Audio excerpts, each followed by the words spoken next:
Hey, what's up, everybody? Welcome to the channel. Here we talk hardcover comics, manga, and movie reviews. If you like that kind of stuff, go ahead and hit that subscribe button. That will notify you on your feed when our next video's up. You might find some stuff you like. Today, we're going to be talking about Grimm fairy tales, Alice in Wonderland. More specifically, we're going to be talking about Volume 1 out of a trilogy. This covers 6 issues, and this is where Wonderland and the Grimm fairy tale world started. We start off where Alice Lido is taking a bath, and she's now a mother to about 20 years in the future, and she said goodbye to the little girl she once was, and now she's saying hello to the woman she will become. As she's in this bath, she's attempting to suicide herself. You see her in trouble, blood coming out of a bathtub. Her daughter catches wind of this, saves her. Now the doctors are talking to her. It seems she has some type of mental issues, and only she knows what she's going through since she came back from Wonderland. She seems to not be all there anymore mentally, although physically she's 100% there. So she's very distant from her family and so forth with this mental illness she has. And her husband is very distant from her as well. So he sticks by her side. He does not divorce her, although now he's basically babysitting a sick person. So he's still young, so he's cheating on her. He needs some attention from a normal adult that's not sick. So he's cheating on her with someone that's a pro, right? He's paying this hooker. The wife finds out about this, so even though she's kind of sick, she's still vaguely seeing what's going on. And you see her here looking at the husband while he's asleep, and she has this imaginary friend, this rabbit, which the rabbit's really there, but only she can hear him speak, right? Because he doesn't speak, he's a rabbit. And the rabbit's telling her, don't do it, you're gonna regret doing this. She's looking at her husband asleep, and she's obviously thinking about killing him. She's going a little psycho. The daughter, Caroline, is asleep at this point, and in her dreams, she has a nightmare that her brother just murdered the two parents. And she's like, what the hell? Then he turns into the Mad Hatter and is about to murder her. She then wakes up and realizes it was just a nightmare. But this is the beginning of Wonderland taking control of her psyche. And now she's in danger that Wonderland is gonna do what it did to her mother. The next day, Carol finds her mother, Alice, very distraught. So she's like, what's going on, Mom? What's wrong with you? And she can't find her rabbit. So Carol says, I'll go look for it for you. She goes downstairs to the basement. She finds this rabbit, but something's wrong with him. He has like scars on his head, he's bleeding. And once he runs away from her, she chases after the rabbit into a dark corner, and she falls down this rabbit hole from the basement. She's falling down this rabbit hole, and she realized she's now in Wonderland. And she's like, is this real or is this a dream? Now that she's in Wonderland, this rabbit starts speaking to her. Once he speaks to her, she's tripping out like, what the hell, this rabbit can talk. He runs away, she chases after him. She sees this huge cave, and she realizes this is a whole nother world, right? She's no longer home. Here in this place, nothing makes sense. Everything's out of order. So she starts getting hungry, walks into this restaurant she sees, only to find a giant walrus chopped to pieces, and Tweedledee and Tweedledum brutally murdered.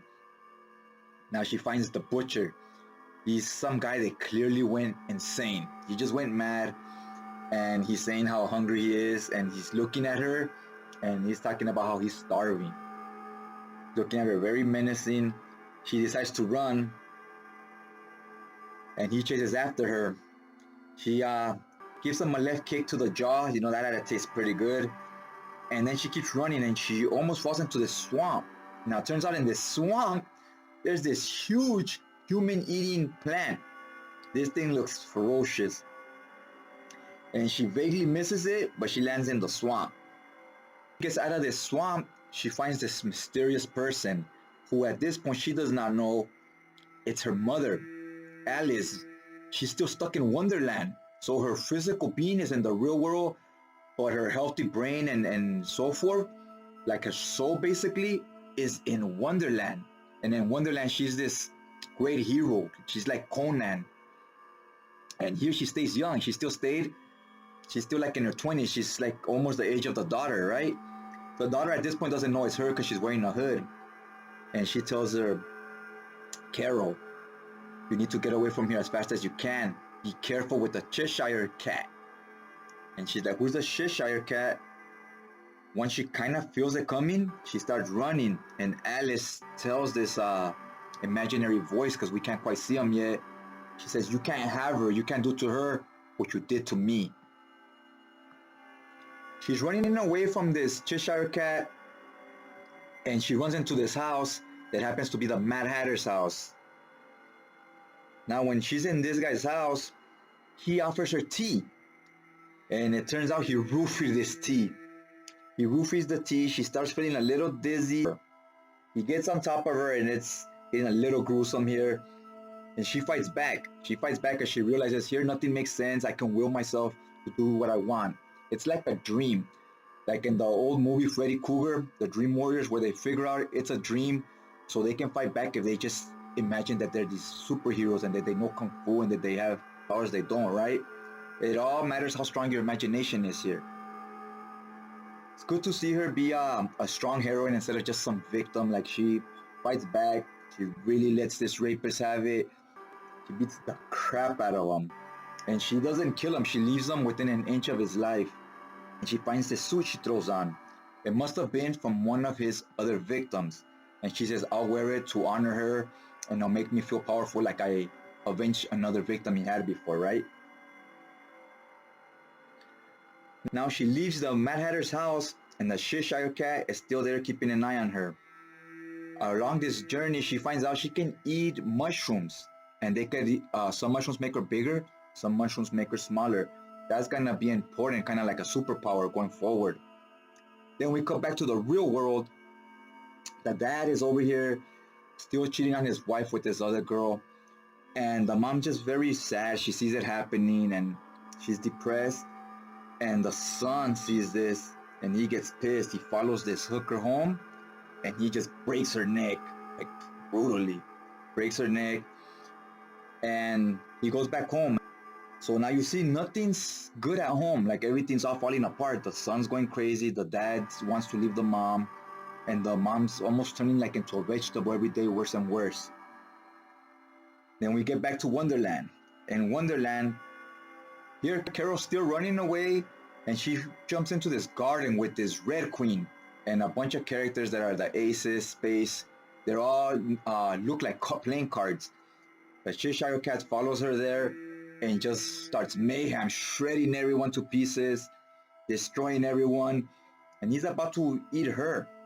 He's about to gobble her up, and when this happens, someone brutally murders him. They just show up, rip through his chest. You just see a knife rip through his chest, and it turns out it's Alice. She comes out from inside the Cheshire cat. How this happens? Remember, it's Wonderland. Nothing makes sense how she got in there.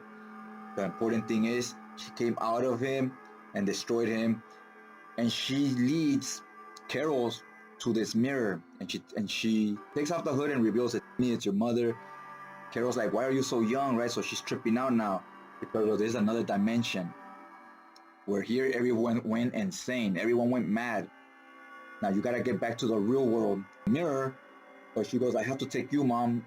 The mother says, I can't go with you. I have to protect everybody. So I have to stay in this land, because if she doesn't stay there fighting these creatures, everybody that went insane, they will come over to the real world. Back in the real world, Alice is just getting worse and worse. So she decides to just call it quits and she suicides herself. She hangs herself, and now Carol just makes her way back to the real world.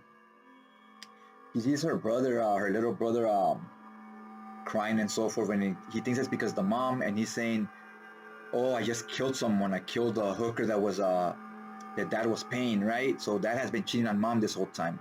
So he's crying about that, and he goes, and now mom's dead, and now I did this. So she's seeing the insanity is spilling over. She's like, what the hell's going on in the real world? And now she can hear this rabbit. In the real world, she could hear the rabbit speak, just like the mom used to be able to hear him speak. Now the next day, she finds out her dad is dead. His neck is just sawed off. The younger brother killed the dad now. And you see the younger brother's losing it. He tells her, I'm losing it, Carol. I'm feeling the urge to keep doing this. I'm going crazy. And she now knows something's wrong here. People are acting outside of the norm. So she goes to the funeral, and the grandfather tells her, hey, Alice, I have to tell you about something. He tells her this story about how for generations people have gone mad. It started with this guy, Jack the Ripper. He went insane, started killing hookers everywhere. Then years, decades later, this communist named Hitler went insane. And he says it's all because of Wonderland. He explains to her he knows about Wonderland, and every once in a while there's a spillage where all the insanity spills over to the real world. And he tells her, you have to go back to Wonderland. And he says, for centuries we do a sacrifice. We send one person of our youth to Wonderland, and they stay there, become a great hero there, and they fight off the madness to keep it from spilling over to the real world. If we don't make a sacrifice, that insanity spills over. So we need to send someone, and it has to be you. So she tries to send the younger brother. She goes, well, he's already going insane. So she sent him through the mirror. Turns out that wasn't good enough because he already had lost it. They need somebody else. It has to be her. So she realizes she has to go, and she realizes once I get there, I'm gonna meet up with my brother again, and who knows what will have become of him. He's obviously gonna be some insane creature by now. So now she goes cross country. She escapes her small town she grew up in. She goes somewhere else with her boyfriend. So now it's just her and her boyfriend, kind of like fugitives escaping from the law, right? She's just trying to escape the madness. And she ends up getting pregnant. She knows she's pregnant now. And she goes, I know it's going to be a girl, because this is, once it's done with her, when she becomes older and she's a warrior, then the daughter's going to grow up, and it's going to be a vicious cycle, just like with her and her mom, right? She knows this, and she knows this is her destiny, which she doesn't want, and she's still contemplating what to do. She knows she eventually has to do it, or else the insanity is going to keep spilling over, right? So Earth is just going to become Wonderland anyways. And that's basically where the story ends. It got very interesting towards the last two issues. We got to see where it's now taking its own twist, and they're giving you their own story. Book, if you're a horror fan, you like stuff like Jason, Freddy Krueger, those slashers, you're gonna get all that type of all those tropes, all that whole vibe. You're gonna get it in these comics if you read those comics. Hope you guys enjoyed the video. Go ahead and hit that like button, and I'll bring volume 2 to you next time. Check you guys out later.